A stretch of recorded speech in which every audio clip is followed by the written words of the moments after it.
30 de julio de 2020, pues tenemos una mala noticia. La señora San Juana Martínez se ha retirado de las mesas de negociación. Entonces, pues esto se quedará trabado todavía. Esperemos a ver qué ¿Pero responde por el qué se sindicato. retiró? Porque en un tuit está diciendo que el líder sindical de los telefonistas está metido en el conflicto, entonces Ajá. pues no quiere participar por esta razón, lo cual pues es una exageración. Lo único es que el sindicato de Notimex está dentro de la ONT, que también está los sindicalistas de Sí, telefonistas y otros sindicatos más, ya. pero bueno, pues esa es una parte del grupo, pero pues ellos no Ujú. están interviniendo en las negociaciones, entonces, pues bueno, ya esto, No, pues otra ya vez es. va para atrás, ¿no? Y bueno, soy Alejandro Meléndez desde Coyoacán, mi querido Jorge Meléndez, ¿cómo vas? ¿Ya se pudo resolver tu internet con estos de Telmex que son una jala? Después de 3 días, como 50 llamadas y bromas mías y de otras personas, de 2 idas a Teléfonos de México aquí en Atlisco, de 2 súplicas a unas camionetas que andaban por ahí. Por fin, hasta hoy en la mañana, se pudo resolver lo del Internet. ¿Qué te dicen en Teléfonos de México? Hay una falla en el sistema, ni reporte ya nada, estamos al tanto. Y luego te dicen, la vamos a pasar con un ejecutivo. Y el ejecutivo jamás contesta. Vas a la sucursal de Teléfonos de México y te dicen lo mismo. Sí, ya sabemos que está caído el sistema, estamos reparando el asunto. Oiga, señorita, pero si me corren de mi trabajo porque yo estoy trabajando a distancia, pues no podemos hacer nada. Arrégleselas usted, al fondo hay un teléfono, vaya y marcas,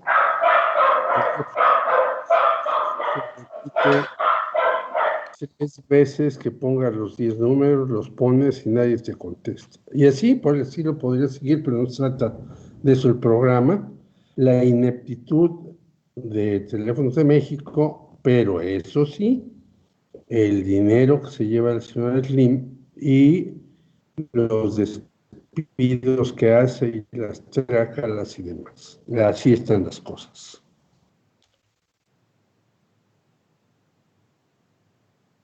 Tu micrófono. Qué terrible situación, ya varios han reportado esta semana, pues estas fallas y bueno, pues esperemos que se puedan resolver. Y bueno, mi querido Eric Mesa, ¿cómo vamos allá en Santa María la Ribera? Pues yo muy bien, pero yo creo que Hugo López Gatell no está como tan contento porque se estaba quejando que pues algunos gobernadores no estaban asistiendo a eh, pues las reuniones de la CONAGO, que se filtró que tuvo una ríspida discusión, ¿no? Pero pues siendo una reunión de trabajo, pues siempre hay ríspidas discusiones y que pues que se les sancionara a los gobernadores si no acataban las medidas necesarias. Entonces se va a poner bueno más adelante la guerra de tuitazos y también pues la guerra de declaraciones el día de la mañana en la conferencia mañanera. ¿Cómo ven? No, pues eh, como bien dices, mañana esperaremos a ver qué sucede en esa mañanera. Mi querida Cari, ¿cómo vas allá desde la colonia Doctores? ¿Se nos fue Cari? Sí, Perdón, ¿qué aquí pasa estoy, ahí? aquí estoy. Muy Ahí. bien. Lo que pasa es que aquí el vecino sacó el perrito y entonces había un poco de relajo. Pero bueno, pues bien con estos asuntos, ya saben, de el vivir y no salir de casa. Hoy salí como muy brevemente, igual chorro de gente en la calle, ya un poco más protegidos la mayoría, cosa que anima por lo menos a poder salir más tranquilamente, y pues ahí tejiendo cubrebocas y ya sabes, ¿no? Trabajando desde acá. Oye, ¿y qué tenemos en las noticias, Cari? Cuéntanos. Pues resulta que por coronavirus han muerto 222 docentes de la CENTE en 3 estados. La Coordinadora Nacional de los Trabajadores de la Educación advirtió que no existe condiciones para el inicio del ciclo escolar 2020-2021 a distancia, debido a que en algunos estados la infraestructura de conectividad y acceso a la tecnología entre las comunidades escolares es deficiente, cosa que ya lo hemos hablado desde hace ya un ratote, ¿no? Pero pues es cierto y lo dice la CENTE.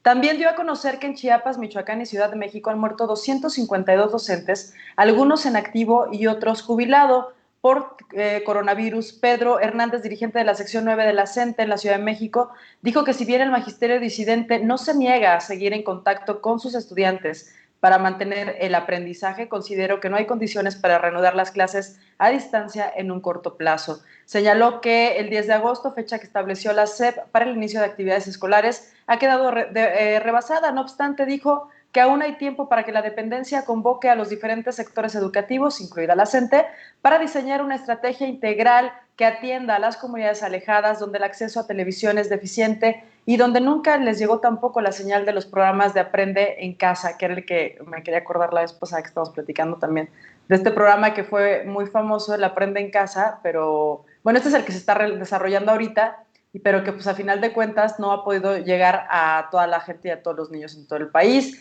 Y bueno, también sigamos con temas educativos, la SEP prevé que el ciclo escolar inicie a distancia, ¿no? A diferencia de lo que está pidiendo la coordinadora, el titular de la Secretaría de Educación Pública, Esteban Moctezuma, adelantó que el ciclo escolar 2020-2021 comenzará a distancia ante la pandemia de coronavirus COVID-19. Reitero que los estudiantes volverán a las aulas de manera presencial hasta que el semáforo epidemiológico esté en verde. Sin embargo, eso no significa que las clases no puedan arrancar con la educación a distancia y la estrategia Aprende en Casa. Afirmó que en redes sociales circula información falsa sobre posibles ajustes al calendario escolar, por lo que invitó a la comunidad educativa a estar pendiente del mensaje oficial sobre el inicio del ciclo escolar 2020-2021, que se dará el próximo lunes. En la conferencia presidencial de las 7 de la mañana, el secretario de Educación dio a conocer esta información, que bueno, pues aquí estamos hablando de varias cosas, ¿no? O sea, pues estamos hablando por un lado de que efectivamente con Aprende en Casa, que es un buen modelo educativo, que es un modelo que es muy aspiracional y que sí podría llegar a todos los niños, pues no llega a todos. Ese es el problema, porque estamos hablando de niños de comunidades alejadas en donde el internet pues no, de plano no hay, donde no tienen acceso a computadoras o a dispositivos ni portátiles ni fijos para poder conectarse a internet, y pues donde de plano también hay maestros enfermos que tampoco pueden regresar a las actividades físicas, bueno, presenciales, por decirlo de otra forma, porque pues a final de cuentas están enfermos y pueden ser un riesgo totalmente de contagio tanto para ellos como para los alumnos. Y por el otro lado está esta insistencia en que pues definitivamente el ciclo escolar no se puede detener, que era lo que platicábamos ayer, ¿no? O sea, a final de cuentas estos niños tienen que tomar sus clases y tenemos que ver cuántos van a regresar, porque pues sabemos que hay miles que no van a volver a la escuela en este ciclo escolar, que ahí es en donde va a venir la parte interesante de este nuevo ciclo. Y bueno, en los datos de salud en México, la Secretaría de Salud informó que hay 46,000 defunciones confirmadas por coronavirus y 416,179 casos confirmados. Hasta el último corte de este jueves, el director general de epidemiología, José Luis Alomía Segarra, detalló que se estiman que 50,079 personas son activas en este momento en el país. Y bueno, no sé si quieren tener un comentario, dar algún comentario al respecto de todo esto, o ya me voy directo a las nacionales, ¿cómo ven? Chicos. Mi querido George. Vengan las nacionales. El presidente de México confía en que la recuperación económica tras el desplome histórico va a ser buena y rápida. Andrés Manuel López Obrador se mostró este jueves confiado en que la economía se recuperará en la segunda mitad del año tras el desplome histórico de 18.9% del segundo trimestre de 2020 por la pandemia de coronavirus. Ya esperábamos estos datos porque se están midiendo abril, mayo y junio, que son los 3 meses peores. Si ustedes recuerdan, la pandemia comienza a afectar en marzo, apuntó el mandatario, pues sí, fue de cuando empezamos y se cerró todo, ¿no? Apuntó el mandatario en su conferencia de prensa matutina, el Producto Interno Bruto de México se desplomó un 18.9% en el segundo trimestre de este 2020 respecto al mismo periodo del año anterior, según cifras preliminares divulgadas este jueves por el INEGI. En este periodo bajaron todas las actividades, empezando por el sector industrial, que fue un 26%, seguido del de servicios, 15.6%, y el agropecuario cayó en 0.7%. Y bueno, el exgobernador César Duarte seguirá por ahora encarcelado en Estados Unidos. La jueza estadounidense Lauren F. Lewis, a cargo del juicio de extradición del exgobernador de Chihuahua César Duarte, acusado en México de desvío de dinero y delitos electorales, presidió este jueves la audiencia de libertad bajo fianza del mexicano sin tomar alguna decisión al respecto. La defensa tiene hasta el martes próximo para entregar las traducciones de unos documentos citados en la audiencia de hoy para que la jueza de distrito de Miami tome después una determinación. Durante una visita por videoconferencia de más de 3 horas, los abogados del político mexicano y la Fiscalía de Estados Unidos, que representa el gobierno de México, presentaron los argumentos ante Luis, quien debe determinar si hay circunstancias especiales para su puesta en libertad. Pues ojalá que no, porque hay mucho dinero ahí de por medio que se le perdió ahí sin querer queriendo a Chihuahua, ¿no? Y bueno, también aquí comentarles que en Periodistas Unidos traemos un análisis bien interesante sobre por qué Rosario Robles está en la cárcel y Emilio Lozoya no. Y les quiero compartir una parte, pero pues obviamente para que con toda la intención de que ustedes se metan y lo terminen de leer, porque resulta que Rosario Robles y Emilio Lozoya son los dos más altos funcionarios mexicanos del gobierno de Enrique Peña Nieto acusados de corrupción. Pero mientras la exsecretaria de Desarrollo lleva un año encerrada en prisión preventiva, el exdirector de la petrolera estatal Pemex afrontará su proceso en libertad. Robles, quien fue secretaria de Desarrollo Social del 2012 al 2015 y de Desarrollo Agrario, Territorial y Urbano de 2015 a 2018, ambos cargos en la administración de Peña Nieto, está acusada de permitir el desvío de fondos públicos por unos 255.6 millones de dólares a través de universidades públicas y empresas fantasma. Mientras que sobre Lozoya, exdirector de Pemex entre 2012 y 2016, pesa el haber recibido supuestamente 10.5 millones de dólares de la constructora Odebrecht en sobornos, a cambio de obras públicas y un fraude de 280 millones de dólares en la compra de una planta de fertilizantes. Son tratos claramente diferentes. Lozoya fue prófugo de la justicia, capturado en España y extraditado el pasado 17 de julio en México. Compareció esta semana ante 2 jueces de control, con lo que lo dejaron en libertad condicional, por lo que no pisará la cárcel mientras afronte su proceso penal. Un destino muy diferente es el de Robles, quien fue encerrada en espera de juicio tras acudir a declarar el pasado 13 de agosto de 2019. Aquí es donde yo hago este paréntesis para que George nos haga su análisis, que obviamente yo sé que George nos va a hablar muy bien de esta situación, de por qué a Rosario sí y a Lozoya no. O sea, no sé si aquí tiene que, no quiero que salga mi lado feminista, ¿no? Pero no sé si tiene que ver por el hecho de ser mujer o por qué, porque además estamos hablando de que a Rosario la agarraron y ya no la dejaron salir, ¿se acuerdan? Y que después este juez que la detuvo ya ahí en prisión preventiva, resultó ser primo de Dolores Padierna, ¿se acuerdan? ¿Cómo no? Entonces, ¿qué dices, George, al respecto de esta situación? No, el asunto es, como siempre, es un asunto político y discrecional. La justicia en el mundo, pero sobre todo en México, es muy discrecional. El señor Lozoya, pues por más trácalas que haya hecho, que esas son las que se conoce, Odebrecht, agronitrogenados, Fertinal, etcétera. Pero acordémonos, si se le quiere acusar también al señor Lozoya de aquella explosión en un edificio de Pemex, cuando él era director de Pemex, que ya se olvidó en las noticias, y se le puede acusar de muchas otras cosas más, pero este señor tuvo, pues, la ruta indicada, que es, el papá fue a hablar con varios y lo trajeron acá, y que está enfermo del estómago y del esófago y del colon y del vaso izquierdo, derecho y centro. Y le dio la anemia. Porque él va a cantar, como se dice en el argot, pues todo lo que quieran en este gobierno que cante, incluido, si se llega el caso, a Peña Nieto.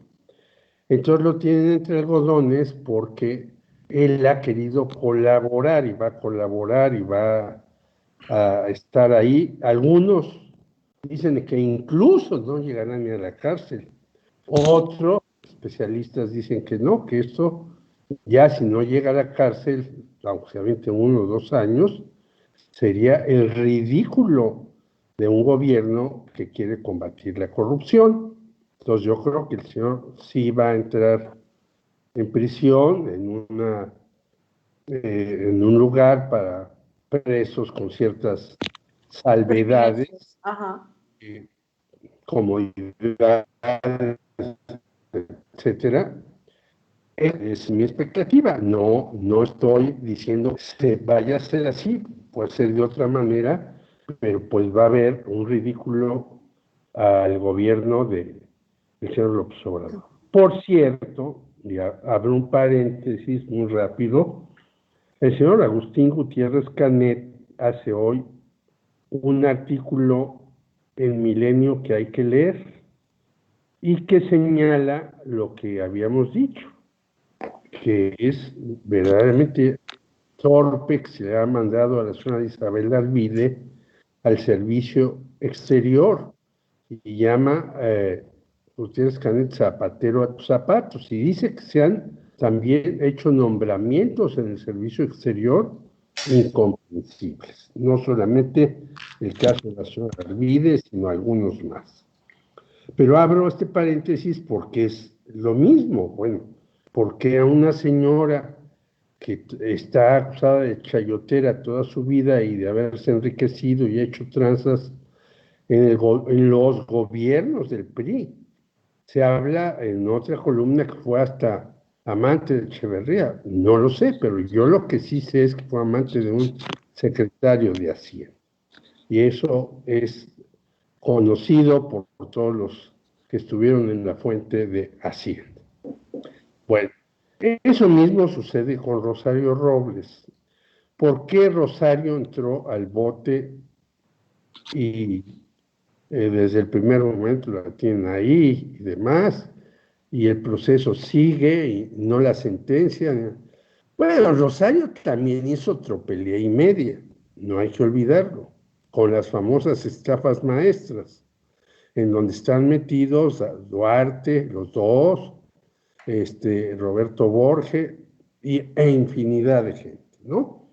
Entonces, por cierto, este señor Arvide era asesora de Borges, el Roberto Borges, el de Quintana Roo, como era asesora de Moreira. Pero ¿por qué está ahí? Porque la señora Robles tuvo un conflicto y un enfrentamiento grandísimo con el señor López Obrador desde hace mucho tiempo, ¿no? Ella llegó, recordemos, al gobierno de la Ciudad de México, entonces Distrito Federal, apoyada por Cuauhtémoc Cárdenas y por Lázaro Cárdenas, que era gobernador de Michoacán. Y la señora quería ser hasta candidata a la presidencia de la República, no sé qué mosco se le metió por la oreja, pero ya la habían candidateado para eso. Y hubo un enfrentamiento con el señor López Obrador. Resultado...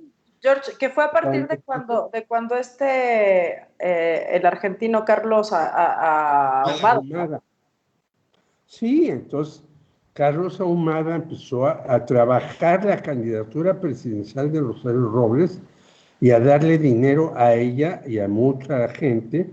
Y bueno, sacaron los famosos videos, ¿no? El señor Ponce Meléndez, por cierto, que no sé si sea pariente mío, no, cuando estuvo en las alturas jamás lo busqué ni supe de él,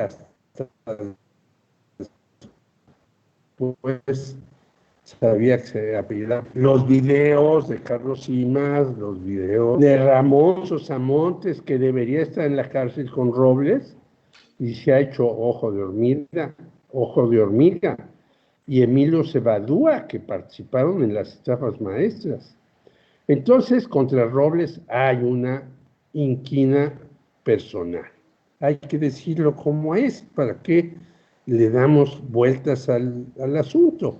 Y también la señora Robles hizo todo para que cuando llega la venganza, dicen que es un plato que se toma frío.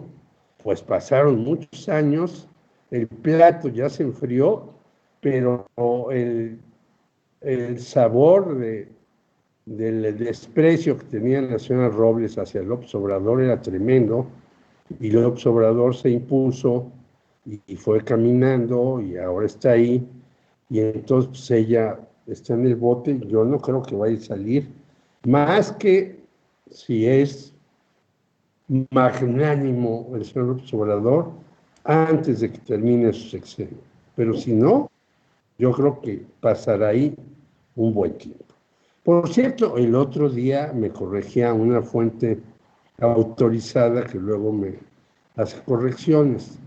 La señora Elbester Gordillo sí estuvo un rato en el reclusorio, no todo el tiempo. Igual estuvo otro rato Granier en el reclusorio y luego ya los metieron a los hospitales. Pero la señora Elbester Gordillo era súper amiga de muchas reclusas, porque pues le llevaban de comer y cosas, y ella repartía, pues, tiene muy poquito dinero, que se ha comprado casas en todas partes, pues esa lana se utilizaba para que ella estuviera pues, lo más cómodo posible adentro, y ella que es hábil, que viene también, hay que decirlo, de abajo, no como Lozoya, que viene de una familia de dinero, pues sabe ganarse el aprecio de los de abajo muchas veces, ¿no? Pero yo creo que el asunto de la señora Rosario Robles, por más que haga, interponga 80 amparos, pues, amparos y utilice la justicia que pueda salir, yo creo que se va a quedar ahí un buen rato. Y los que sí deben de no acompañarla, porque estaría en otra cárcel, son dos sujetos que quién sabe qué maniobras hicieron para que no los agarren. Uno se llama Emilio Cebadúa y el otro se llama Ramón Sosamontes Herrera Moro. Por lo tanto, yo creo que en el caso de Rosario, pues ni modo. Doña Rosario se la buscó, encontró cómo pagarla, y en el caso de Lozoya, pues iba a haber consecuencias, creo que para él, pero no tan drásticas como en otros lados. Ahora, el asunto que se está haciendo todavía más interesante es el caso de Genaro García Luna, porque ya dijeron varios de sus colaboradores, entre ellos Ramón Pequeño y otro, se me va el nombre ahora, también están metidos en el asunto, igual que Tomás Herón.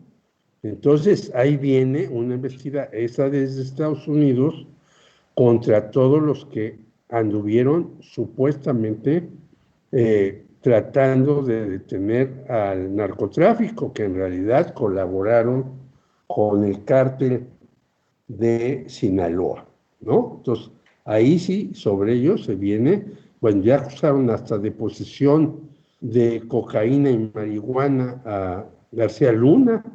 Eso en Estados Unidos es penadísimo, ¿no? También ahí hay favores, hay que recordar el asunto de Richard Nixon con el Watergate, pues no lo metieron al bote, ¿no? Es decir, él renunció, dijo, ahí nos vemos, yo ya me voy, Ahí los dejo, pero debieron de haberlo metido al bote. Y digo esto porque en todas partes se pueden manejar las cosas y en México, por desgracia, es donde más omisiones y problemas serios tenemos con la justicia. El 30% de los que están en la cárcel no están sentenciados, ni siquiera los que están, 2 de los detenidos con el caso de Rubén Espinosa ya llevan como 2 años en la cárcel, y mientras uno de ellos, tranquilino, recibió 325 años de prisión, que también es una locura, pues cómo los va a cumplir, igual que en Estados Unidos.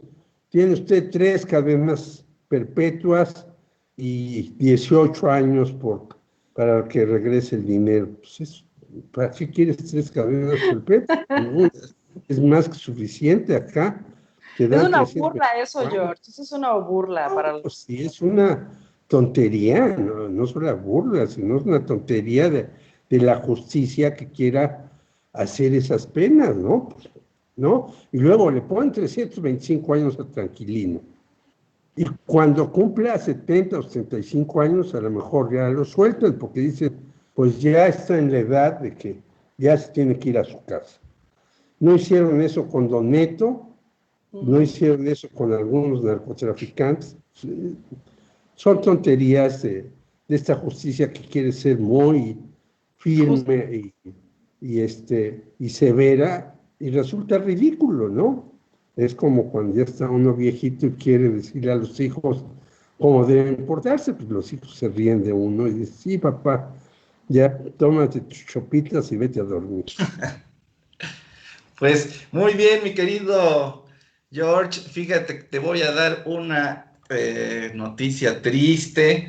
La librería histórica de Gandhi cerrará sus puertas pero la original, la que empezó, que ahora ya vendía saldos, pero ahí fue la original donde era cafetería, pues ya cerrará las puertas al público y se quedarán con la que está enfrente, donde está un Starbucks y es como el edificio nuevo, pero pues este lugar emblemático, original, donde se reunieron varios de ustedes, periodistas y demás, para discutir y debatir. 78, claro, de 71. Y quisiera además decirte, justamente Mauricio Achar empezó a hacerse famoso porque él traía muchos libros de Argentina, de Chile, etcétera, que eran saldos yo me acuerdo de una editorial que se llama Eudeva, Editorial Universitaria de Buenos Aires, que había unos libros magníficos sobre marxismo, sobre psicología, sobre arquitectura. Entonces él compraba todos esos lotes de libros que ya no se vendían en Argentina, los traía a México y los vendía baratísimos. Y entonces así empezó la Gandhi. Y luego tuvo 2 aciertos más, Mauricio Achar, entre muchos otros, poner una cafetería.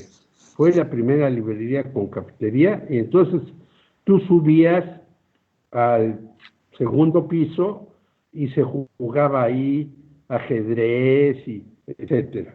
Y luego empezó a inaugurar un pequeño localito para funciones de cine. Entonces ahí desarrolló todo eso el señor Mauricio Achar, que ahora un sobrino de él, Alonso Achar, es el que dirige esto, pero tienes toda la razón. Y bueno, decirles que nos está viendo nuestra querida compa Donají, Jocelyn Pantoja, Lucía Meléndez dice, hola. Hola, sí. Dolores Rosas, muñequita linda, te amo. Besos, madre mía. Por ahí también está nuestro querido Miguel Di Mayuga, Desiree Rivera y Alfredo Estrella Ayala. Les mandamos abrazo a todos. Y bueno, ¿cómo vamos, mi querido Eric, con nuestras invitadas? Pues ya casi, dame un segundo. Bueno, pues Claro, hoy vamos a inaugurar. recomiendo un artículo hoy en el Sí. Universal de David Huerta. Dice que canceló su suscripción a una de estas cadenas que pasan programación especial y que él pensaba que había hecho mal y que es un artículo valiosísimo de David Huerta, nuestro Premio Nacional de Literatura, hijo del gran Efraín Huerta, y él también grande como poeta. Le recomiendo ese artículo. Iba a decir algo, Karina, y le interrumpí. No, que hoy vamos a estrenar sección de tecnología con Amaranta Sáez Madrid, que yo espero que ya no tarden mucho en conectarse. Pero bueno, pues vamos. Pero ahí vamos. Queremos comentar también que en una columna periodística, por ahí el señor Esteban Moctezuma Barragán dice que él no aspira a la candidatura de San Luis Potosí. En esa misma columna, que es de Salvador García Soto, ponen muy mal a un aspirante a la gubernatura de San Luis Potosí del Partido Verde, llamado Ricardo Gallardo Cardona. Entonces también es algo para tomar en cuenta. Pero ya tenemos a nuestra invitada, y mejor que nos dé cosas frescas en lugar nosotros de echar choros. Oigan, pues, Amaranta, ¿nos escuchas? Hola, sí los escucho, ¿cómo están? Muy bien, muy contentos de que estés con nosotros. ¿Qué nos traes de nuevo hoy, Amaranta? Pues muchas gracias por invitarme de nuevo y por abrir esta sección para que hablemos de cosas que se nos van ocurriendo entre el marketing y la tecnología y las novedades. Les voy a contar cómo salió esto.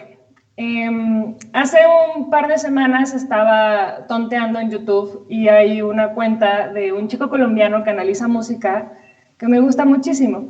Y estaba hablando del tema del algoritmo de Spotify y el por qué toda la música que escuchamos últimamente suena igual. Y entonces se avientó una explicación en la que me llamó muchísimo la atención y me puse a investigar pues, sobre el caso de Spotify, ¿no? O sea, en qué situación está y cuál es la relevancia de esta plataforma de streaming de música, cómo está avanzando, etcétera. Pero la parte más interesante, además de los datos que vamos a manejar ahorita y de comparar las empresas de streaming de música que tenemos presentes, que son como las masters, lo interesante está en dos cosas. Uno, el modelo de negocios, que es un modelo de negocios que se llama freemium, que es una combinación entre el premium y el free. Entonces, el sistema de marketing que utilizan estas empresas es darte un producto que puedes obtener de manera gratuita, pero si consigues la forma de pago, tienes pues más ventajas. Puedes descargar música en este caso, puedes hacer otras cosas con el servicio, ¿no? O sea, puedes bloquear música que no te gusta, puedes saltarte las canciones que no te laten, tienes listas de reproducción específicas para tus gustos, etc. ¿Y cómo funcionan estas plataformas? Funcionan a través de una ingeniería que se llama Machine Learning, que es una automatización de la información en los robots de búsqueda de las plataformas como esta. El pionero fue Netflix. Está interesante porque Netflix lanzó una convocatoria donde ofrecía $1 millón a los desarrolladores que lograran el mejor sistema de selección de películas basado en los comportamientos y en las elecciones de los usuarios. Y o sea, imagínate el número de opciones de desarrollo de programación que surgieron en ese momento y que adaptaron además otras de las empresas. Y uno de los pioneros en el rango de la música en cuestiones de audio fue Spotify. Y con ese tipo de inteligencia es con el que se maneja hasta ahorita, ¿no? Es como nosotros recibimos nuestra sugerencia semanal, ¿no? O las listas de reproducciones para ti, ¿no? Todo lo que aparece en tu muro, porque no solamente es una plataforma de streaming, también funciona como una especie de red social. Tú le puedes dar me gusta, puedes seguir personas, puedes tener tus propias listas de reproducción personalizadas para lo que quieras, las puedes compartir y puedes ver además lo que la gente está escuchando. Entonces es una plataforma que sí te ofrece algo, pero tiene una interacción 2.0. No es como Netflix. Netflix te muestra un contenido, pero tú no puedes interactuar con el contenido por medio de la plataforma. Lo harás en sus redes sociales o en otro tipo de comunicación. Pero en Spotify sí se puede. Y entonces el planteamiento que me llamó la atención es que resulta que la forma en la que se está creando la música ahora es invertida. No se crea la música y entonces se dirige a cierto público y se va percibiendo y se va aceptando y no sé, sale una canción de cualquier banda, díganme una banda en este momento, Pink Floyd. Pink Floyd hace sus canciones, se genera un grupo, una mística alrededor y entonces eso se va trasladando a través del tiempo y se genera una cultura. Pero ahora, como tenemos tantos datos y los algoritmos de este tipo de plataformas los leen tan rápido, las canciones de los nuevos intérpretes se están generando para complacer a los algoritmos. Entonces, la cuestión estructural de una canción, y me llama la atención porque mi padre es músico y no me imagino si estuviera hablando de esto con él sería para atrás. Spotify le paga a los artistas por los 30 segundos de reproducción. No importa si termina la canción o no. O sea, solamente son 30 segundos. Con 30 segundos los artistas ganan. Y ese es el negocio. Entonces ahora las canciones que tenían antes una estructura de intro, tenían un intro, verso, coro, ¿no? Verso, coro, final. Ahora tienen el coro al principio y después el verso para que puedas enganchar a la gente con la fórmula de los 30 segundos, esa canción se posicione y además el algoritmo lo reconozca como una escucha completa para que el artista reciba dinero. Es una locura, eso ya es leer mentes. O sea, cañón. Sí. Pues entonces ya nada más vamos a escuchar puros beats, ¿no?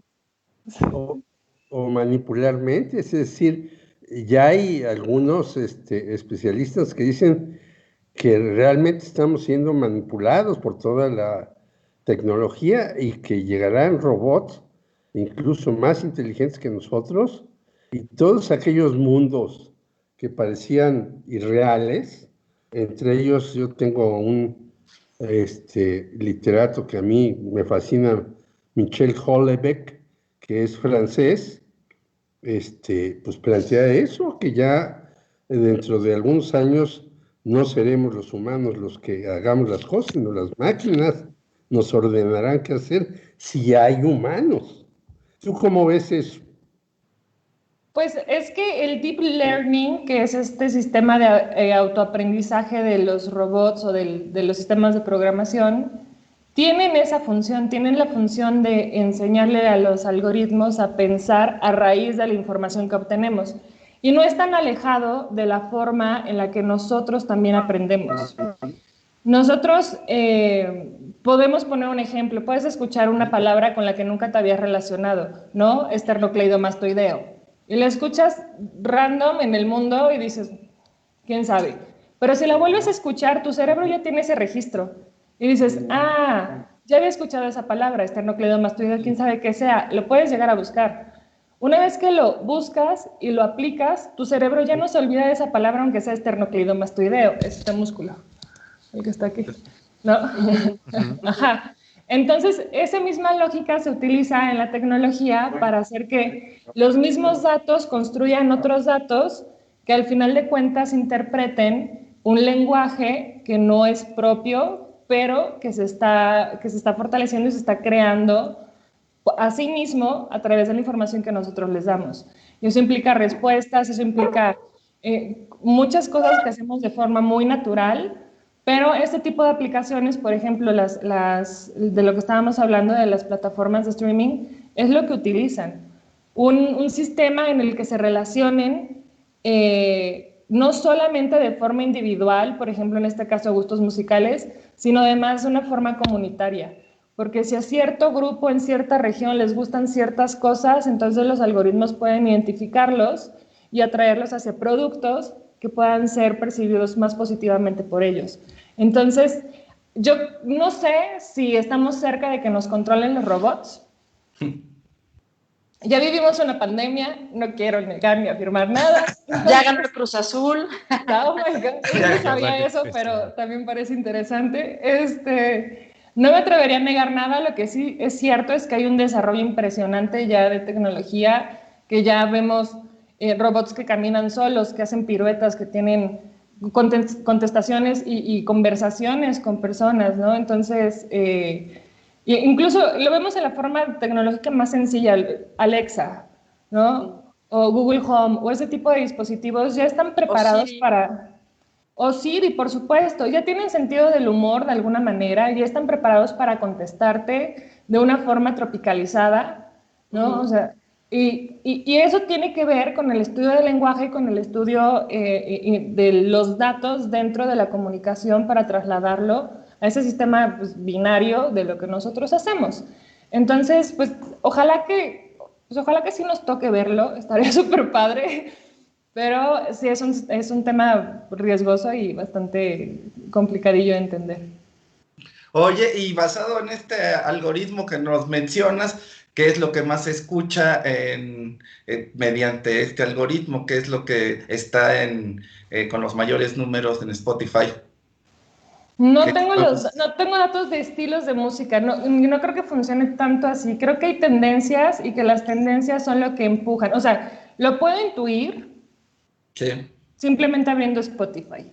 O sea, tú lo puedes intuir porque ellos te están de una forma u otra inclinando hacia las tendencias en esta forma, ¿no? O sea, vamos a ver a Rosalía, vamos a ver trap, vamos a ver reggaetón, vamos a ver muchas cosas que de repente hasta tú te topas en tu propia cuenta y dices, ¿y yo por qué estoy escuchando esta cosa, no? Y tiene que ver con las recomendaciones para ampliar el espectro de datos que ellos tienen. De lo que sí podemos saber es que estamos hablando de una población, se les llama MAU, los usuarios mensuales activos de la red, de la plataforma de streaming Spotify, llegó en abril a los 286 millones de usuarios. De estos, en febrero, no tengo el dato actualizado a abril, pero en febrero eran 124 millones que pagan el servicio y 153 millones que no pagan el servicio. Entre todo ese conjunto, el número total en abril son 286 millones de usuarios. Es la más grande en cuanto a streaming, por supuesto, pero también tiene su competencia muy cerquita. Tenemos, por ejemplo, a Apple Music, tenemos a YouTube, tenemos a Amazon Music y tenemos a Deezer, que también es la más chiquita, pero también está teniendo su propia relevancia. Entre Apple Music, que pues sería la que le sigue, tiene 60 millones de usuarios. La diferencia es que estos todos pagan. Ese es otro tipo de servicio. Lo mismo pasa con Amazon Music, que también todos pagan. Y YouTube como que es medio tramposón porque en la versión premium llegó un crecimiento de 20 millones en el último año. Sin embargo, YouTube Music es como un complemento de YouTube Premium, ¿no? Entonces tiene como ahí sus cosas raras. Sin embargo, o sea, los números son muy altos en usuarios, pero resulta que la empresa, que es sueca, yo no sabía que era sueca, reporta una pérdida por 73 millones de dólares en el 2019. ¿Y eso a qué se debe? ¿A qué será? ¿Por qué será? Pues en un comunicado, y lo tengo por aquí porque hice mi tarea, ¿Cómo se llama la empresa sueca? ¿Sí tienes el nombre? Spotify. Spotify, sí. Spotify tal cual. Resulta que los gastos operativos son altísimos. Los gastos operativos, estamos hablando de 516 millones de dólares anuales, más los gastos de publicidad y marketing que superan los 800,000, más, o sea, de una cantidad, déjame buscar el número porque sí lo tengo.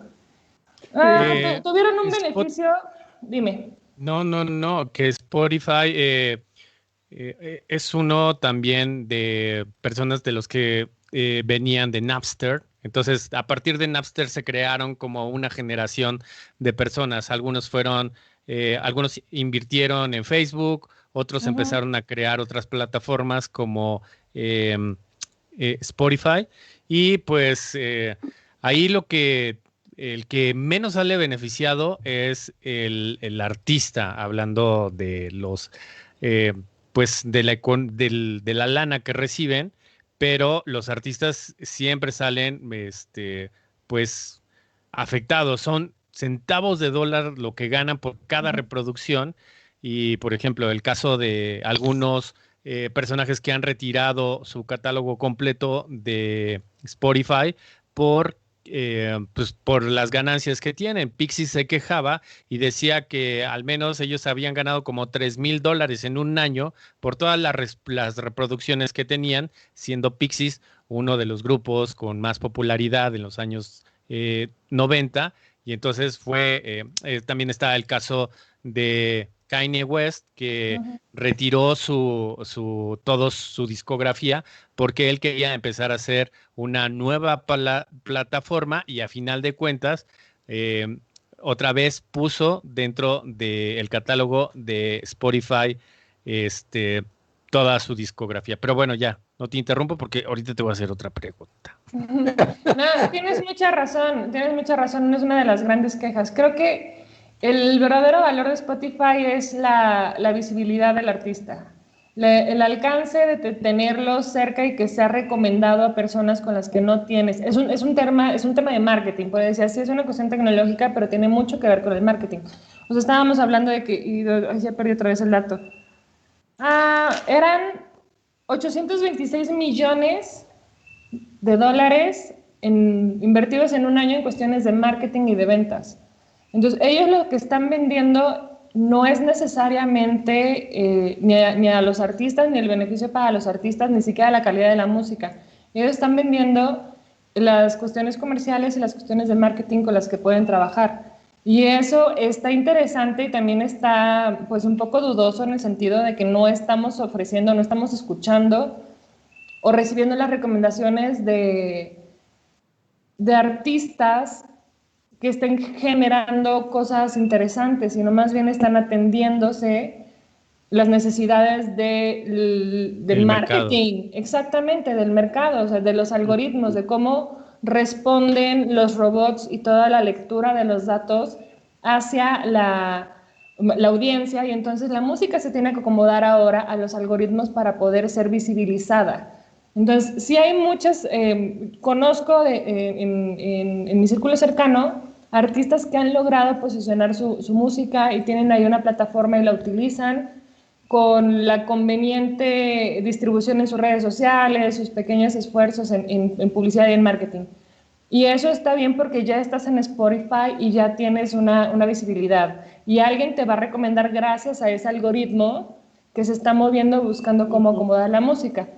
Pero a mí me deja muy sorprendida a que no sea tan redituable como hubiéramos pensado, que hubiera pérdidas tan grandes. Creo que en el 2018 fueron 43 millones de dólares y en el 2019 fueron los 73 que les decía hace rato, de unos ingresos impresionantes que son, no sé, 1.722 millones, creo que fue el beneficio bruto del año pasado. Entonces, los gastos operativos y los gastos de marketing y todo lo que está utilizando la plataforma para sobrevivir es mucho más alto que la rentabilidad del mismo. Entonces, y me imagino que tiene, bueno, además eso es bastante sorprendente, porque si además el pago a los artistas es mínimo, es casi representativo, entonces, ¿qué tan bien pensada está la plataforma? ¿Es más útil para los usuarios o ni siquiera les interesa eso? Que ese es el otro planteamiento, y ya voy a empezar de conspiranoica, ¿no? Pero a lo mejor no es necesariamente eso lo que están buscando, porque estamos hablando de data learning, y estamos hablando de gustos, y estamos hablando de concentrado de información, pues no va a ser no me sorprendería, pero para nada, que se repitiera un caso como el de Rappi, ¿no? O sea, lo que hablábamos hace 2 semanas que me invitaron. Es decir, bueno, ahora con tantos datos que tiene, lo que va a hacer es comercializarlos. Y ahí es donde viene como este parteaguas del servicio y los objetivos reales que tienen las empresas. Sí, y pues, ¿qué me dices de que estaba el rumor de que querían hacer el Twitter Premium o el Twitter Gold? Porque debido a que muchas de las compañías empezaron a bajar su publicidad porque no había estos ciertos candados de censura, y pues muchos estaban en contra, como sucedió con Facebook, como sucedió con YouTube, que empezaron a retirar la publicidad. ¿Qué has sabido de esto, de si es verdad o si es mentira? Porque pues me imagino que después de que se retiraron estos grandes inversiones que tienen o estos grandes recursos, pues ya lo que les queda es buscar por alguna manera, pues algo que recuperar del negocio. Es que, mira, Facebook sobrevivió al escándalo de Cambridge Analytics.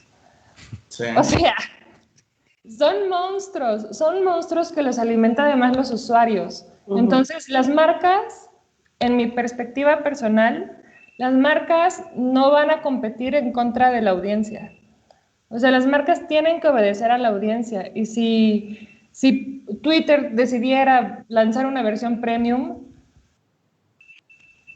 honestamente quiebra. O sea, ¿quién va a comprar? Como, ¿por qué harías eso? ¿Por qué te inscribirías en un sistema donde la información la genera el propio usuario? Para atender a las marcas que tienen montones de plataformas para poder publicitarse. Yo no sé, o sea, me parecería una estrategia demasiado arriesgada, honestamente, y la intención del microblog de una forma estructural. Entonces, a mí se me hace que son rumores, honestamente yo no había escuchado algo al respecto. No haga caso, son rumores. Sí, a mí se me hace que son rumores. Le voy a echar un ojo y si encuentro algo interesante se los traigo la próxima semana, pero yo lo veo súper complicado. O sea, si pobre Mark Zuckerberg ahí en la audiencia, todo triste, ¿sí? todo flaquito, ojeroso, o sea, sobrevivió a ese Facebook, ahí sigue. Cambia por cuestiones de generaciones y de la aparición de nuevas tecnologías y de nuevas plataformas. No significa que no sea uno de los más fuertes, ya no es el más fuerte en las generaciones jóvenes, claro. ¿No? Yo lo abría a mis 24, 23 años, no sé cuántos, ¿no? O sea, 24, 25 años. Entonces, ahorita yo pertenezco a esa generación, porque yo tengo 34, entonces, pues ya estoy sobre los 30, ¿no? Ya para TikTok, para Instagram, para otras redes, ya no soy la generación que es el público meta, aunque puedes estar ahí. Bruce Willis hace unos TikToks impresionantes, siempre hablando en español, siempre, y es divertidísimo, y ahí están todos, o sea, lo sigo. Sí, claro, ¿cómo no lo vas a seguir? Obvio. Pasó del policía que podía caer de un avión y no le pasaba nada a un payaso en un momento, o estoy exagerando? Creo que un poco, porque yo entiendo a las celebridades porque tienen que mantenerse vivos de una u otra manera.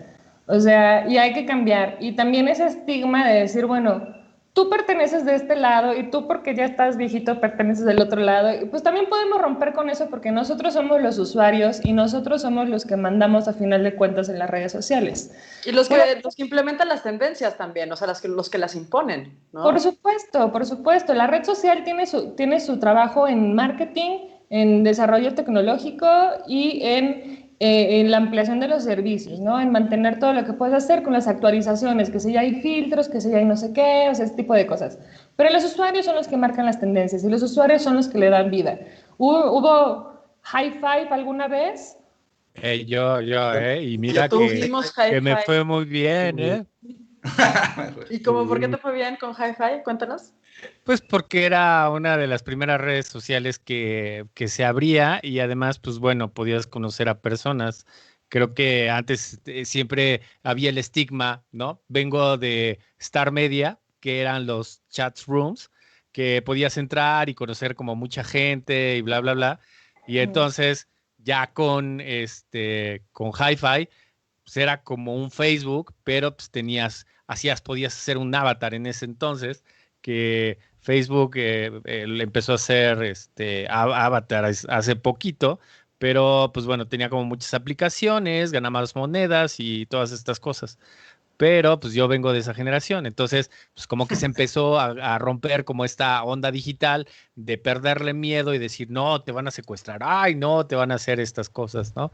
Entonces pues mucha gente pude conocer en persona, hice muy buenos amigos, tengo todavía un buen amigo que hice por Fotolog, imagínate, que era esta red como Instagram, pero en los años 2000 y pues todavía lo sigo frecuentando. Él es de Brasil y todavía lo frecuento, pero pues en realidad creo que lo que voy, que tú lo que estabas comentando, el Matador y esta Erika Buenfil son personas que son de otra generación y siguen haciendo TikToks y se adaptaron muy bien a estas plataformas. Oye, y Erika Buenfil me encanta, también la sigo, o sea.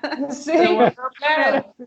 Sí, claro, Thalía, o sea, ves un montón de personalidades que encontraron, o sea, se reencontraron en estas redes sociales. O sea, personalidades que no estarían figurando de ninguna manera si no estuvieran ahí. O sea, no vas a ir a ver qué otra novela de Thalía, ¿qué haces? ¿Un concierto? ¿Qué haces? ¿No? O sea, nada, ya no existen más que en ese plano.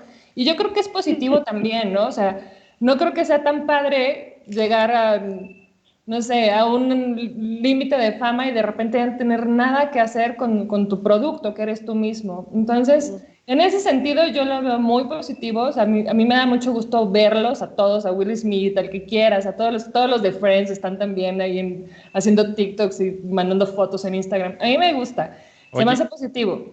Oye, y ya nada más por último, ¿sí van a cerrar TikTok en Estados Unidos o en el mundo? Porque ya ves que está el rumor de que, pues, el conflicto que tiene Estados Unidos con China y por espionaje, ya ves que cerraron estos consulados, y entonces, pues, se anda rumorando y ahora ya están saliendo nuevas redes sociales tipo TikTok. Hay una que se llama Byte y hay otra que se llama Thriller, que Thriller está hecha por TikTokers, ¿no? ¿Tú crees que sí cierren esto por esta paranoia que tiene Estados Unidos? No lo sé. Mira, ¿sabes qué? En China de China tendríamos que hablar aparte en cuestión de desarrollo de aplicaciones. Sí, o sea, así. Porque si sentimos que Estados Unidos es como, wow, Silicon Valley. No es cierto. China tiene una evolución y tiene una cantidad de aplicaciones y tienen aparte un fandom tan grande. O sea, la gente es súper comprometida y son muchísimas personas. Entonces, yo lo veo difícil. No es la primera ni la última vez que se acusa a un país de ese lado del mundo de espionaje, ¿no? O sea, pero yo digo que no. O sea, aquí vamos a hacer apuestas. Voy a seguir el tema más de cerca para ver si les gano o no. Pero, pero yo no creo que por una cuestión gubernamental puedan bajar la red. Tendría que haber una oferta muy buena para que la gente se cambiara de plataforma, porque ahí es donde son gobiernos distintos, son plataformas distintas, y lo que decía al principio, Facebook ya sobrevivió a eso, a la cuestión del espionaje de datos y al mal uso de los datos de sus suscriptores, ya lo sobrevivió. Y la verdad es que el sistema comercial de publicidad de Facebook es de los más fuertes. Entonces, pues habría que ver si se recupera, si es lo suficientemente fuerte o si le ganara la competencia, porque eso sí puede pasar, que haya una mejor o más divertida. Pues te agradecemos mucho, querida Amaranta, y nos vemos la próxima semana para seguir platicando de esto. Como con nuestro anterior invitado del martes, creo, porque yo con esto que se fue el internet, sí sería bueno hacer un programa sobre China en estos asuntos, así como nos hablan en cuestiones internacionales de África, que a veces nos tenemos continentes que no se ven y están pasando, yo creo que muchísimas cosas, y uno solamente voltea a Estados Unidos. No creo que esté mal, porque pues somos el vecino y no tenemos de otra, no podemos hacernos a otro lado, ahí estamos y estaremos pegados.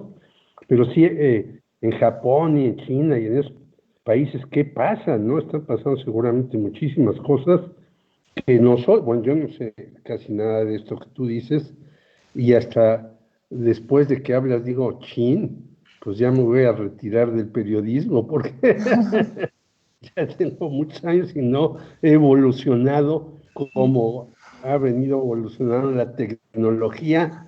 Entonces, pero sí son cosas importantes que hay que discutir y estar al tanto al respecto. Claro, no somos robots, no te preocupes, Jorge, evolucionamos a nuestro propio ritmo. No tenemos que hacerlo así. Pero bueno, Gracias. nos vemos la próxima semana. Muchísimas gracias por recibirme aquí. Gracias. Gracias. Bye. Oigan, pues nos está viendo Ana Berta Lama, dice, hola, aquí estoy. Eso. Agustín Carvajal Galindo, saludos a Cari y todos en el foro. ¿Qué opinan de que aprobaron el dióxido de cloro en el Senado de Bolivia? Pues acá en México ya se lo están tomando varios, ¿eh? Fíjate que el otro día fue una de mis primas al dentista y justo su dentista le estaba platicando que ya se lo están tomando ahí entre la familia y todo esto, entonces Pues, no lo sé, ¿no? que se echan unos cruzaditos, ¿no? Ahí. Ahora van a venir, Es muy peligroso. en lugar de mezcal, van a venir cruzados con muchas supuestas cosas que No estoy jugando. está bien, una voz muy joven. Ay, Oigan, mira también- nada más, vamos, que ya tenemos invitadito e invitada. Miriam Flores Galicia, buenas noches, saludos a todos. Nos está viendo Cristina Gómez, César Suárez, hola Cari y Sandra tío. No Ordóñez. estamos jugando. Ahí, saludos a todos y todas. Salud. ¿Qué es eso? Hola. Hola, eso es nuestro invitado más Ay, Ay, sensato a la vez, porque Ya, ya. no tiene tantas teorías en la cabeza que luego confunden a la gente en lugar de despejarle el camino. muy bien. Oye, mi querido Eric, pues preséntanos a nuestra invitada. Pues a ver, es que se oye como neto. Ah, ya, es que Nacori. voy. Perdón, Ah, es que algo sí. está pasando aquí. No sé Sí, qué nada más pasó. bájale el volumen. Ya. ¿Así? Ya. A ver. No, todavía me escucho. Ahí. Ahí. No, a ver, Ya, otra vez. parece, ¿no? Bien. Ya tengo todo bajo. No sé. Ya no Ya, sé qué. bueno. A ver, ahorita veo. Ahí está, ya te... El experto Eric es el que dice. Más o menos. Bueno, voy a leer una pequeña biografía que me mandó. ¿Sí? Y, a ver, permítame. Es que, Nacori, ¿por qué no te presentas tú? Ay. Bueno, pues hola a todas y a todos. Mi nombre es Nacori López, soy doctora en Ciencias Sociales, con especialidad en estudios regionales, es un título larguísimo, ya sé, por el Colegio de la Frontera Norte, y soy maestra en Ciencias Sociales por la Flaxo México. Pues actualmente trabajo en el Colegio de Tamaulipas, soy profesora investigadora y realizo investigaciones sobre el género, la violencia, los derechos humanos, principalmente. Y también realizo un poco de propuestas de política pública. Bueno, diseñamos política pública específicamente sobre prevención de la violencia en los entornos comunitarios a partir de los ámbitos socioeconómicos. Ahorita estamos colaborando ahí un poquillo para hacer el programa de igualdad sustantiva entre mujeres y hombres, y pues realizamos también una propuesta de política sobre inclusión al desarrollo de las personas con discapacidad. Pues ahí he publicado un par de cosillas en revistas indexadas, en capítulos de libros, y pues mi último gran logro es haber dejado de dar chichi a una niña de 3 años. Entonces,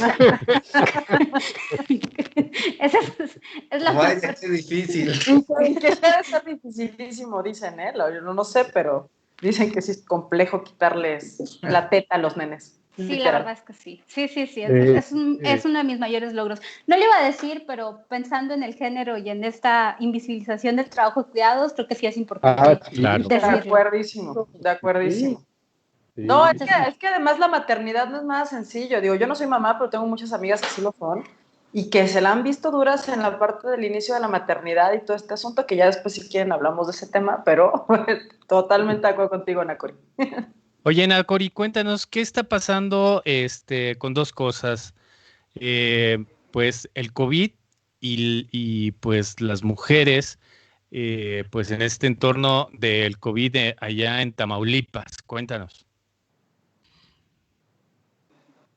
Bueno, primero contarles que Tamaulipas no está afiliado al INSABI. Firmaron un convenio de coordinación más no de adhesión. Entonces eso nos reduce totalmente los recursos hospitalarios, obviamente, los recursos monetarios y la capacidad para poder atender a las personas con COVID, ¿no? Andamos ahorita en las últimas semanas, a partir de la semana 24, 25 de las semanas epidemiológicas, Tamaulipas empezó a crecer, ¿no? La incidencia de casos. Esto ya generó pues alarma en todo el estado, porque a pesar de las primeras semanas todo el mundo se tomó la cuarentena como con mucha relajación, a diferencia de la Ciudad de México, que todo el mundo estaba como en la histeria, encerrados. Bueno, yo creo, la verdad, no estaba allá. No, sí tienes razón. Seguimos en la histeria. Sí, bueno, acá la verdad es que las primeras semanas, las primeras 10, 15 semanas, todo el mundo aquí estaba como, no pasa nada. De hecho, los cubrebocas empezaron a usar hasta hace muy poco tiempo. La cuarentena realmente era muy laxa hasta hace poco. A partir de que la capacidad hospitalaria, estamos hablando de finales de junio, empezó a subir a más del 50%, es que las medidas empezaron a poner más duras, ya fue cuando empezaron los semáforos, y pues entonces sí, ya empezó como una especie de, al fin, a tomarse en serio las medidas de sana distancia, las medidas preventivas, los cubrebocas en el transporte público, al menos, y se empezaron a implementar una serie de medidas que no necesariamente están como muy, o bueno, que yo las critico mucho en términos de perspectiva de género. Por ejemplo, pues como en todos lados no dejan entrar a los niños. ¿Y dónde dejas a tu chamaco o a tu chamaca si eres una mujer sola, ¿no? Otra medida era estuvo restringido los fines de semana, hubo un fin de semana donde no hubo transporte público ni sábados y domingos. ¿Qué haces con esas mujeres que tienen que salir a trabajar, sobre todo clases bajas, que tienen que salir a trabajar o conseguir el día, porque viven al día? Y cuando contrastamos eso con los datos económicos, sobre todo del último trimestre, pues sí nos damos cuenta que son las mujeres las que mayormente, crecieron mayormente, como en un 20-25%, las mujeres que pertenecen a la población económicamente activa, que no tenían trabajo y que además, y que si tenían trabajo, no percibían salario. Entonces, tenemos así como, a mí me gusta mucho este dicho de éramos muchos y parió la abuela. Entonces, básicamente, ya veníamos como con un problema de desigualdad entre mujeres y hombres, no tan grave como en otros estados, lo que es cierto. Tamaulipas tiene un buen índice de desarrollo humano, es frontera, ¿no? Tiene muchos recursos y eso como que le aliviana. Sin embargo, sí podemos observar como estos procesos de desigualdad. Y una cuestión bien importante es que incrementó como en el 47% en algunos municipios, 47, 51%, la violencia contra las mujeres. Yo tengo como una visión muy crítica respecto a el chilangocentrismo, ¿no? Entonces, esta idea de que todo hay que observarlo a partir de lo que sucede en la Ciudad de México, lo cual no es cierto, ¿no? Cada entidad tiene sus propias características, incluso tienen sus propios feudos, ¿no? Cada gobernador es el propio señor feudal de cada estado. Entonces creo que habría que ver a Tamaulipas también en ese sentido, pero en el caso de la cuestión con las mujeres o la situación con las mujeres es un poquito distinto. Sí estamos muy cerca del acceso a los derechos, sí es cierto que en términos de ingreso tenemos mayor posibilidad de conseguirlo, sí es cierto que a lo mejor tenemos mejor nivel de vida, pero también es cierto que la brecha es amplia. Entonces, las mujeres sí la están pasando mal en Tamaulipas, sí están pasando por un proceso de precarización, de por sí ya estaban precarizadas, ¿no? Un proceso de más precarización.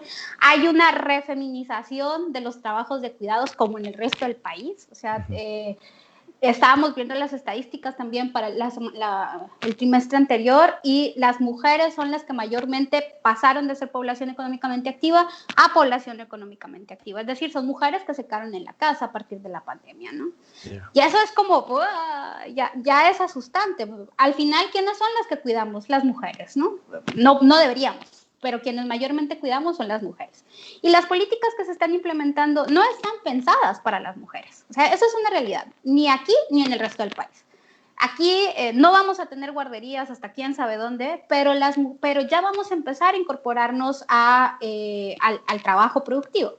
No sé cómo, no sé dónde vamos a dejar a los niños, no sé a dónde los vamos a aventar o qué clase de círculo de estudio vamos a hacer. No se me ocurre, no encuentro manera, no hay forma, no hay cómo cuidamos. Entonces hay como, en total hay 3 vertientes, ¿no? Tenemos violencia fuerte. Bueno, súmenle la violencia por el narcotráfico, que esa ya es como, nosotros le llamamos la violencia normal o la violencia que tenemos. Súmenle la cuestión de los cuidados que no están pensados, las políticas que no están pensadas en términos de enfoque de género, aún y cuando a nivel nacional están diciendo hay que pensar en términos de las mujeres, y en las conferencias se habla de pensar las políticas en términos de las mujeres. Y luego tenemos procesos políticos que también quedaron como en stand-by, ¿no? O sea, Tamaulipas es súper difícil que las mujeres salgan a protestarse. Bueno, que quien sea salga a protestar, ¿no? Y las mujeres habían logrado salir al fin, ahora con el en el 8M. El 8M, ¿no? En el 8M, que fue como muy impactante porque yo llegué el año pasado a Tamaulipas y éramos como 5 chícharos la vez pasada, ¿no? 5 días, una cosa así.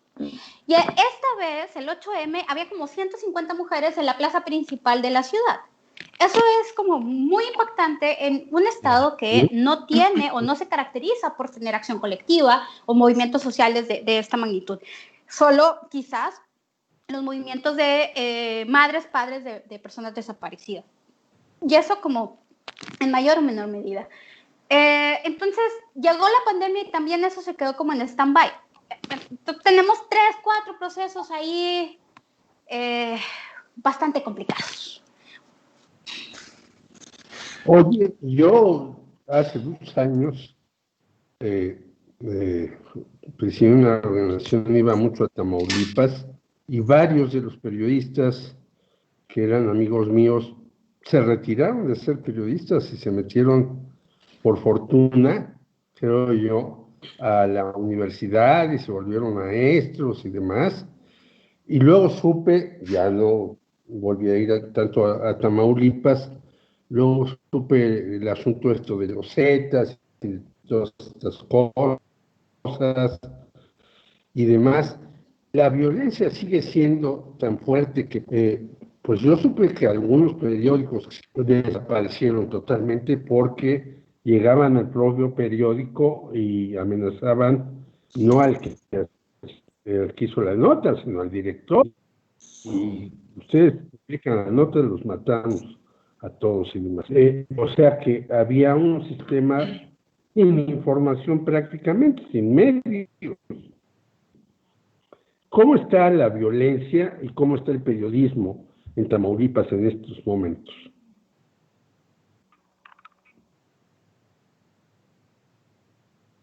Bueno. ¿Sí escuchaste? Ya. Ahí tu micrófono. Ya. ¿Cómo está la violencia y cómo está el periodismo en Tamaulipas en estos momentos, verdad? Sí. Exacto. Okay. Bueno, a ver, eso es interesante.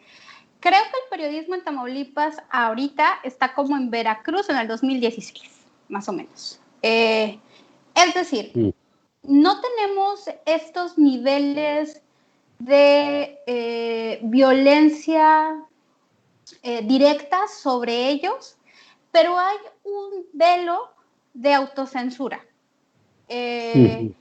Los periodistas las y los periodistas no sacan notas que pudiera ponerlos en riesgo. Y se entiende, ¿no? No hay condiciones de seguridad para poder desarrollar notas que impliquen mayores, sí, los niveles de violencia contra los periodistas en el país, ustedes lo saben, es muy alto, y en Tamaulipas mucho más. Entonces, para la Comisión Interamericana, para el 2018, en Tamaulipas había un silenciamiento de la prensa, ¿no? Tanto por el crimen organizado como por las instancias de gobierno, con las prebendas y la publicidad, que eso ha sido como el mecanismo históricamente para silenciar un poco, ¿no? Pero creo que la principal manera de coacción es el miedo. Es decir, realmente es muy difícil. Yo intenté hacer una investigación con periodistas. Es muy difícil poder hablar con un periodista en términos sinceros, ¿no? Como de, ¿qué sucede? Pongo un ejemplo, ¿no? En Juárez uno se sienta y platica y puede contar qué pasa y qué sucede y etcétera. En Tamaulipas no. Hay que tener como mucha confianza. Hay cosas que no se dicen, hay cosas que no se cuentan, incluso hay música que no se escucha. Entonces sí creo que todavía hay un dejo de miedo, aun y cuando la incidencia delictiva es bajísima, ¿no? A comparación del 2014, 2015. Entonces, es como el garrote que está latente. No ha pasado, no ha habido asesinatos de periodistas en los últimos años, no ha habido, bueno, en Tamaulipas, ¿no? Pero de todos modos es latente el miedo. Nacori, buenas noches. Oye, yo te quiero preguntar, entonces estamos hablando de que Tamaulipas es un estado en donde no hay una visión hacia lo social, en donde tal vez están un poco más reprimidos que en otros estados. Me llama mucho la atención esta parte de la falta de apoyos a las mujeres trabajadoras, ¿no? Y bueno, pues yo supongo que no nada más es a ellas, sino a las mujeres en general. Estamos hablando de una represión social del Estado, pero simplemente porque así son sus condiciones históricas o porque se ha dado en los últimos años. Híjole, esa es una pregunta de tesis doctoral.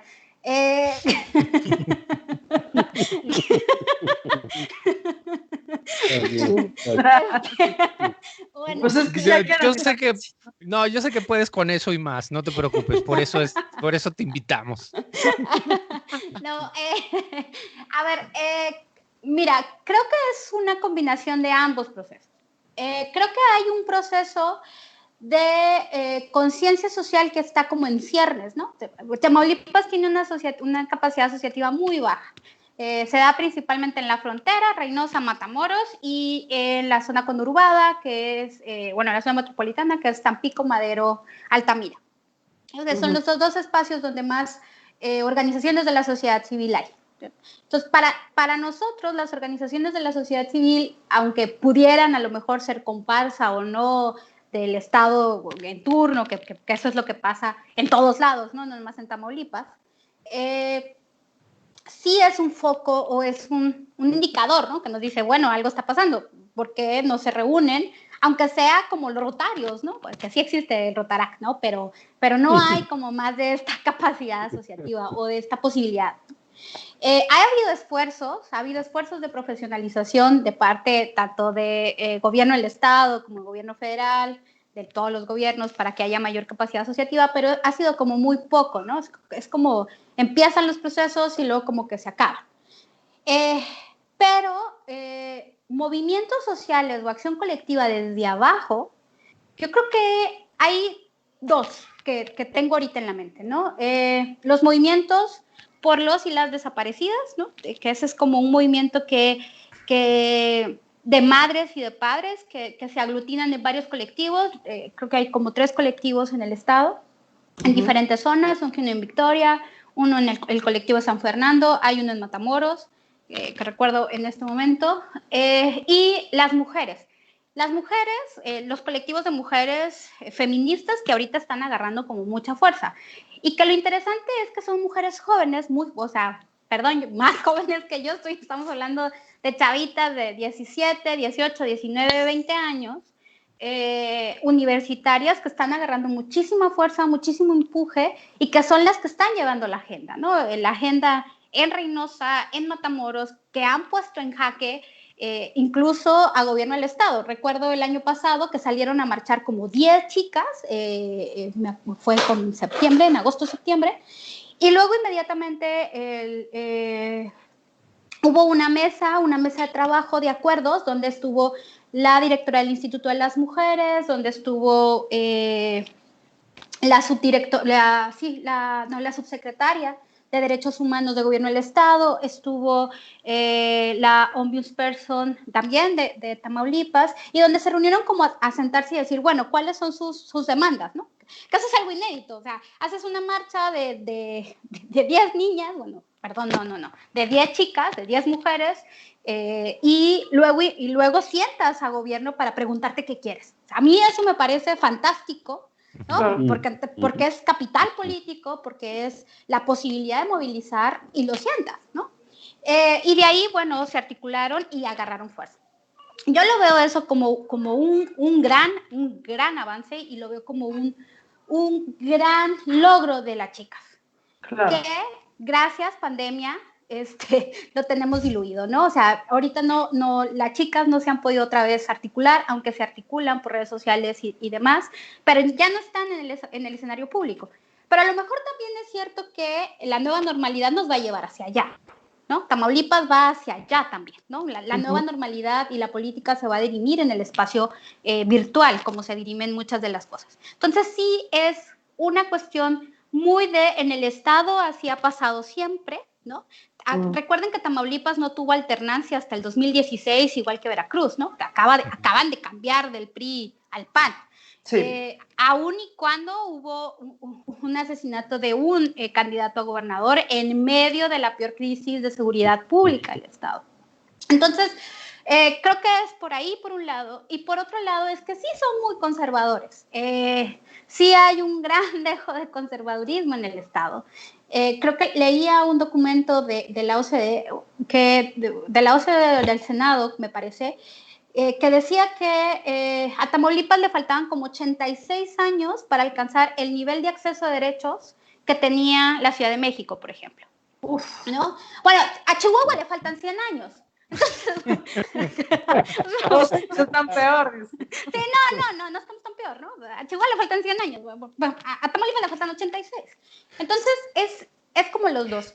No es una represión, y aquí hay que dejarlo claro, no es una represión del garrote en sentido literal, ¿no? O sea, no es como que ves a los policías y te ven en una marcha y te van a madrear. No, aquí no se ve eso. Lo que pasa es que no salimos a la calle desde abajo, estamos hablando de movilizaciones desde abajo. Es como una sociedad política más que una sociedad civil. Y cuando me refiero a una sociedad política, me refiero a una sociedad que está acostumbrada a dirimir las cuestiones muy de vamos a sentarnos con los gobernantes para ver qué es lo que podemos conseguir. Que eso era mucho lo que sucedía, por ejemplo, en Veracruz, a poquito antes de la transición y demás, ¿no? Alberto Olvera, que es un académico veracruzano, dice eso de la sociedad veracruzana. Antes del 2007, 8, bueno, más bien 10, 11, donde empieza una construcción de una sociedad civil desde abajo, que justo también está impulsada por periodistas. Aquí todavía es como muy en ciernes, como muy apenas vamos como caminando. Digamos, si lo tuviéramos que hacer como una escalera, en primer lugar estaría Ciudad Juárez, ¿no? Chihuahua, con todo el capital de organizaciones de la sociedad civil, con el capital político que tiene, con la presencia que tiene, ¿no? Para poder movilizar. En medio, a lo mejor, no sé, no se me ocurre ahorita nadie, al Nuevo León quizás, ¿no? Ni siquiera Nuevo León. No sé, quizás... pensando Jalisco, así rápido, ser, ¿no? Jalisco, y abajo un poco, pues sí, Oaxaca incluso, Oaxaca también tiene mucha movilización desde el medio, y sí, abajo pues sí está como Tamaulipas, ¿no? Bueno, la Ciudad de México es así como, mejor ni la contamos. Oye, querida, pues se nos acabó el tiempo, pero... Nada más, mi querido Eric, dice el Frente Feminista Tamaulipeco, tenemos un gobierno local que reprime la lucha social. Tienen ustedes ahí el caso de Susana Prieto Terrazas, que por cierto Susana estuvo en las últimas semanas en la Ciudad de México protestando, y bueno, ahí la vimos. La red de mujeres de Tamaulipas es experto en hacer como que nada pasa, y el comportamiento del gobierno desalienta la participación ciudadana.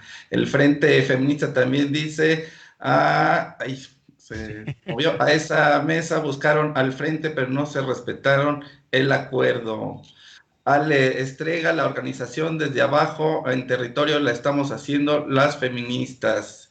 Y CICADES contra la violencia machista, el gobierno del estado solo utilizó a las feministas para lavarse la cara, en realidad nunca se respetaron los acuerdos y cacarearon muy bonito el hecho de que hubiera una reunión con las feministas. Y nos pregunta Victoria Guerrero cómo ha generado presión la frontera con Estados Unidos respecto al COVID, cómo ha respondido la población al flujo migrante que se ha quedado en Tamaulipas debido a la contingencia. Híjole, está muy bueno. Yo les tengo mucho respeto a mis compañeras feministas. La verdad es que tienen la razón. Lo que es cierto es que, a ver, yo estoy de acuerdo. Creo que la posición conservadora del gobierno de Tamaulipas no permite o no va a permitir muchos más avances en el acceso a ciertos derechos, pero sí hay una agenda respecto a otro derecho, ¿no? Y esto es normal en términos de política, ¿no? O sea, unos no ni de chiste y otros pues va a pasar, ¿no? Eso sin lugar a dudas. Por ejemplo, les pongo un ejemplo. Nunca en los próximos años no va a pasar ninguna reforma que despenalice del Código Penal el aborto. No va a pasar, ¿no? O sea, Tamaulipas tiene su Código Penal penalizado totalmente, ¿no? Y no va a pasar. No va a pasar porque hay un dejo de conservadurismo incluso de los partidos de izquierda, ¿no? Morena no va a apoyar en ningún sentido. Eso. ¿Qué pasa con los migrantes? Un dejo de xenofobia muy alto.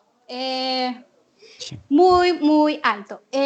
La gente, o bueno, incluso los gobiernos municipales, el gobierno del estado, no tienen una visión de respetar los derechos humanos de las personas en tránsito, ¿no? Más bien es cómo generamos que no se queden en el espacio, ¿no?